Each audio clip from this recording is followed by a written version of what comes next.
It's mine. And it's mine. And that's what love is. And that's why y'all don't like it. Aha. Aha. But kiss, baby. To the aha. To the people that aha. hey, I'm finna hit you. To the people that do like it and who is supporting us, send us congratulations, who send us gifts and all that. Thank y'all so much. Thank y'all. We love y'all. We really, a lot of this stuff we wasn't even gonna share because of the negative people. Like, y'all just sick. Millions watched this couple fall in love online.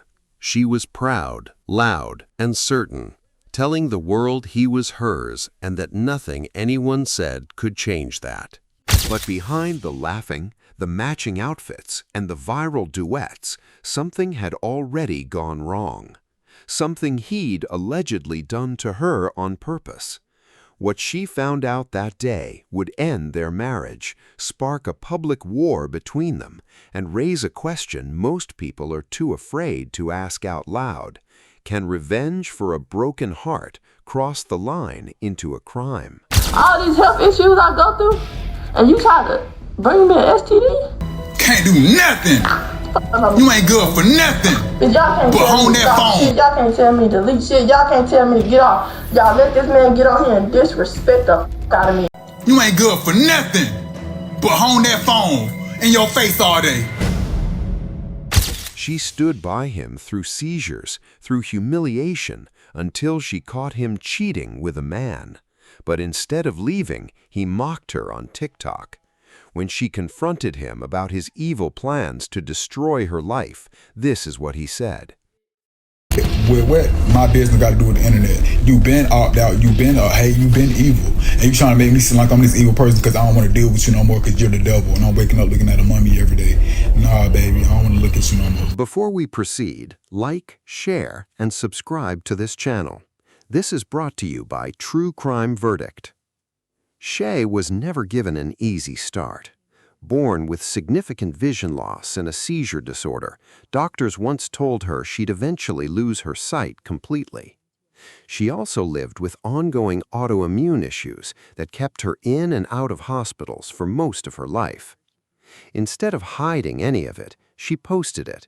Seizures, hospital stays, bad days, good days, all of it in real time. That honesty is what built her following. Fans didn't come for a polished influencer. They came for someone who felt real. If you've ever followed a creator because they felt more human than perfect, you already understand why people fell for Sheay before they ever knew her name. That's around the time Hakee entered the picture. At first, fans weren't sure what to make of him. Was this genuine or just another TikTok duo chasing views? But as more videos surfaced, they seemed to click. Comfortable, funny, protective of each other on camera. Roller coaster, down, down.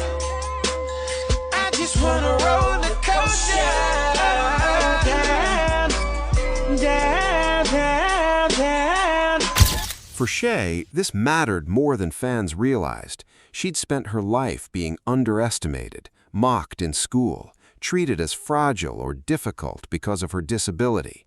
Being chosen, really chosen, not out of pity or curiosity, meant everything to her. According to her own accounts, she went all in on this relationship. She wasn't guarded. She let Hakee into the most vulnerable parts of her life, on and off camera. What she didn't know yet was how much that trust would eventually cost her. If you're new here, this is exactly the kind of story we cover, not just what happened, but why the warning signs get missed until it's too late. Make sure you're subscribed so you don't miss where this goes. Y'all can tell me. It's nothing y'all can tell me, baby. Nothing. The same shit y'all seen on the internet, I seen it. In person. I seen it. In person. So it's nothing y'all can tell me. In person. It's mine. For a while, things looked solid. Their live streams became must-watch content, especially for fans who saw their own struggles reflected in Sheay. She talked openly about living with albinism, about pushing through pain most people would hide from the world. Hakee, for his part, played the role of the steady one. He told their audience more than once that he'd sat through her hardest moments, that he wasn't going anywhere. To the people that do like it, and who is supporting us, send us congratulations. Who send us gifts and all that. Thank y'all so much. Thank y'all. We love y'all. We really, a lot of this stuff we wasn't even gonna share because of the negative people. Like y'all just. Everybody tap that screenshot of love. Thank y'all for the donuts. Thank y'all. you, Christy. Thank you. Thank you, Nikki. Send another one so I can give you mine. But according to Sheay, that's not how it played out behind the scenes. She later said that weeks before everything came out, something shifted. He grew distant, cold. Any attempt she made to reconnect with him emotionally, physically, was met with silence or rejection. Why would a man who publicly claimed to be all in suddenly go quiet the moment the cameras weren't guaranteed to be rolling? I'm so sad right now because Hakeem ain't called me back. And he's asleep. Why the fuck could y'all always go to sleep on me? Like, it's like, what the fuck? I'm like 5 hours away from him. And he want to go to sleep on me? And not tell me good night? And not call me? All right. Okay. She says she asked him directly what was going on. According to her, he never gave her a straight answer, just deflection after deflection. That's usually the first red flag people miss in real relationships. Not the blow-up, but the silence that comes right before it. Eventually, he admitted, long after the damage was done, that he'd simply grown tired, not of a specific fight, of her, of the relationship itself. But he hadn't said that at the time it would have mattered. He said it only after everything blew up publicly. This is the part of the story a lot of people online started asking about. If someone knows they're done, why let it drag out in silence instead of just being honest? Then came the messages. According to Sheay, she began receiving private clips and screenshots from other people, showing Hakee interacting with men in a tone she said she recognized immediately, because it was the same tone he used to use with her early on. The man who'd gone cold and distant with his own wife was, according to these messages, anything but distant with someone else. For Sheay, this wasn't just a betrayal of trust. It confirmed something she said she'd already started to feel. That whatever had changed in him wasn't about her disability, her health, or anything she could fix. It was about a life he'd allegedly been living in parallel, one she didn't know existed. If you've ever sensed something was wrong before you had proof, you already know how this feels. That instinct is usually the first red flag, and it's exactly why we break these patterns down on this channel. Make sure you're subscribed, because what happens next changes everything. By this point, Sheay had reached her limit. She'd tried to keep things private, tried to protect the relationship from the same internet that had made them famous. But she was done protecting a secret that wasn't hers to keep quiet about anymore. What she was about to reveal would not stay contained to their relationship. It would pull their entire audience, and eventually a much bigger conversation, into the open. But before we go into the social media controversies, Sheay and Hakeem were married, and it's worthy of note because it will help in your decision-making or thought about this case. Tell y'all one more time. Let me tell y'all, let's slow people one more time, because obviously y'all need help. Y'all need help to understand things around here, around these parks. Don't tell your favorite couple to go ahead and get married if they so real. Ha! You can't. You can't. He be forgetting his voice deep because he be blowing my goddamn eardrums out. You can't. You see them two names, baby? The county of Fulton, county of Georgia, baby. You see them two names. You see them, you see them, you see them. You talking about baby. You see them, baby. Yeah. Yeah. They both share their marriage license online to her fans, professing their love for each other. Now, over to the controversies between Hakeem and Sheay. But everything y'all seen in 2020 from everybody was for the internet. Please leave me alone. Don't speak on it no more. After this, I ain't addressing no more. No, I'm not mad. This whole time, you could have just told me. You could have been like, look, we're going to be friends. You know what I'm saying? I don't want to do this. I'm not attracted to you. I don't like you. I feel like you ugly. I feel like you crippled. I feel like your disability too much for me. You could have told me all that. But no, you didn't. You didn't tell me all that. Your mama sold your purse. You was in pain, ass bleeding and hanging out. You ain't even had no medicine. Come on, let's talk about it. Let's talk about it. Cause I never got on here and bashed you. Talk about how your asshole about to fall out. Bitch, you got into a wreck when you were young. You claimed your brother and your sister were laughing at you and all that. You couldn't even, you got the surgery, your mama sold your purse. All these health issues I go through, and you try to bring me an STD? Fuck my motherfucking face.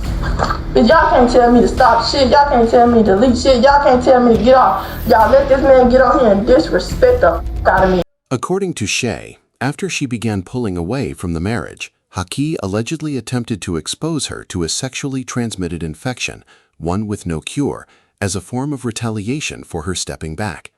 She says she only found out after a health scare sent her to get tested. This is the point where the story stops being just a breakup. If her account is accurate, this moves from heartbreak into something that could carry real legal weight. Hakee didn't stay silent for long.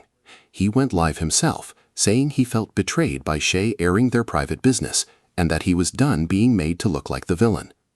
But instead of clearing his name, what came out of that stream did the opposite. He mocked her appearance. He mocked the physical toll of her condition.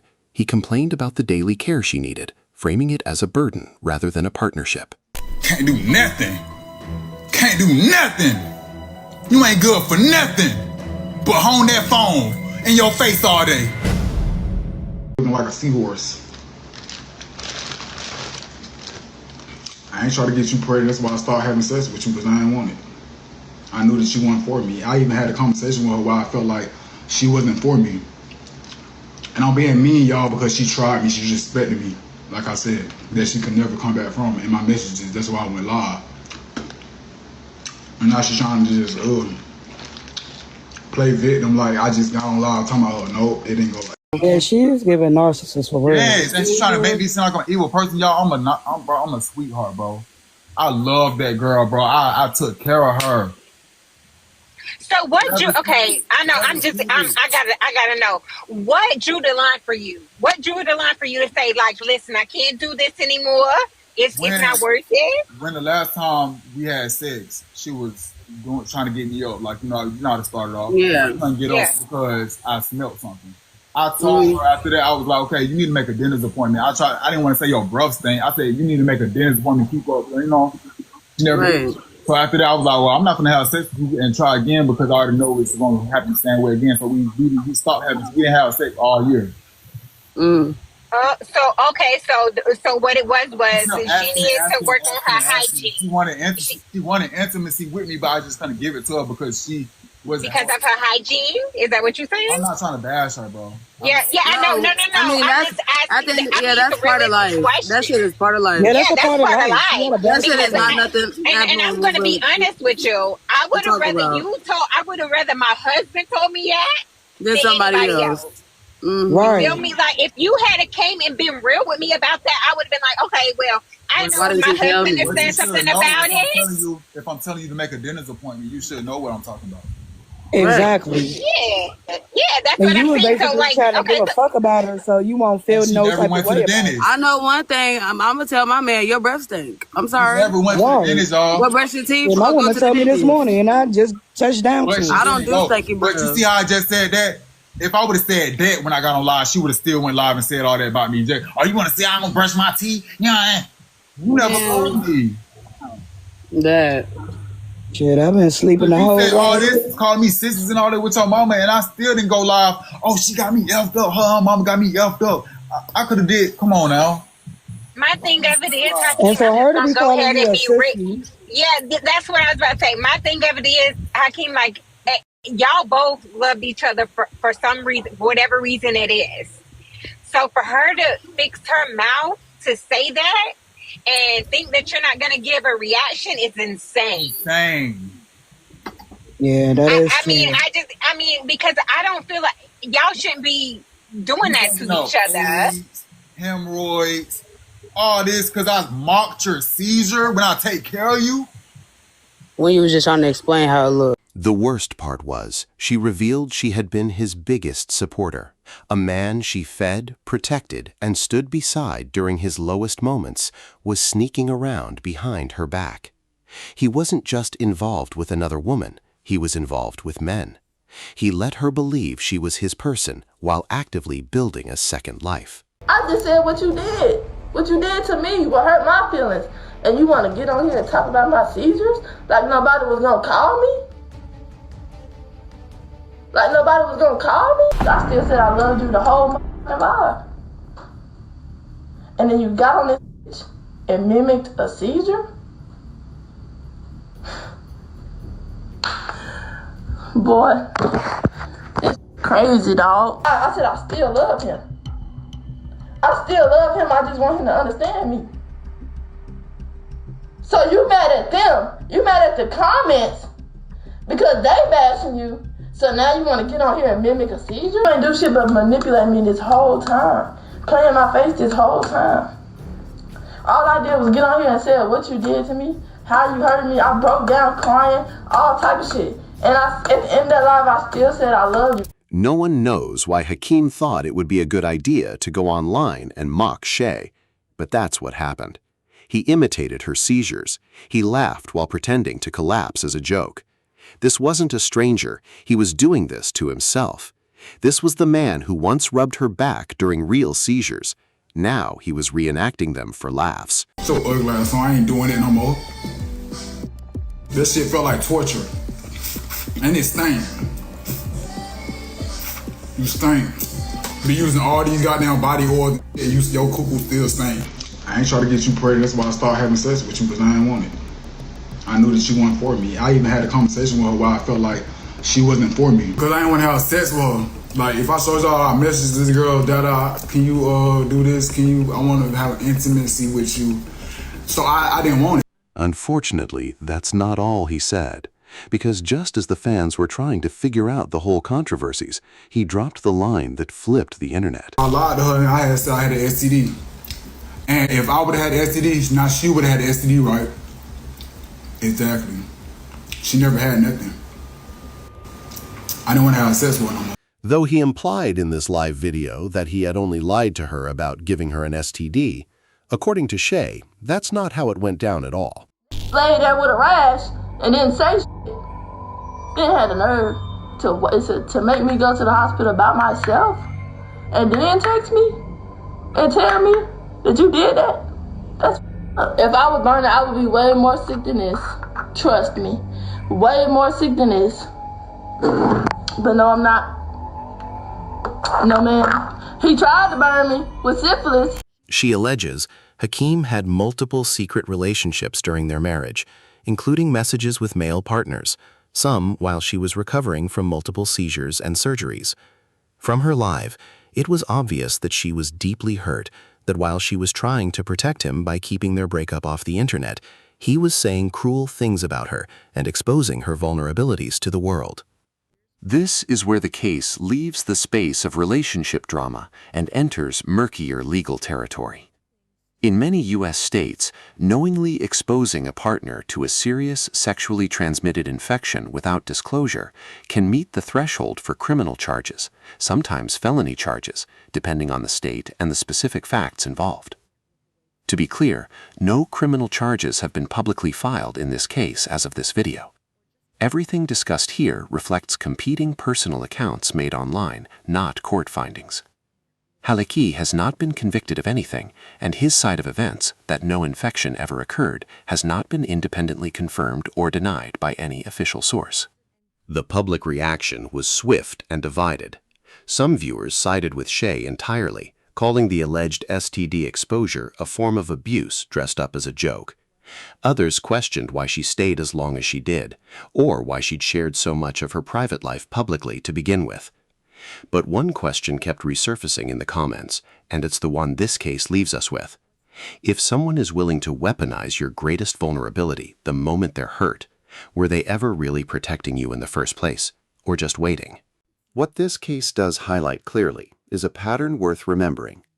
Partners who mock the very struggles they once claimed to support are showing you something real about how they see you. If you or someone you know is dealing with emotional or physical abuse in a relationship, help is available, and reaching out is never a small thing. Shea's story didn't end in a courtroom, and maybe it never will. But it ended with a public reckoning that stripped away the performance and forced two people to be seen exactly as they were. No filters, no falling in love, no love, just the truth. The red flags were always there. We just have to learn to see them in time. If you're new here, like, share, and subscribe to this channel, as every case we cover has a lesson buried inside it, and some lessons are worth your full attention. Thank you for stopping by. This is brought to you by True Crime Verdict.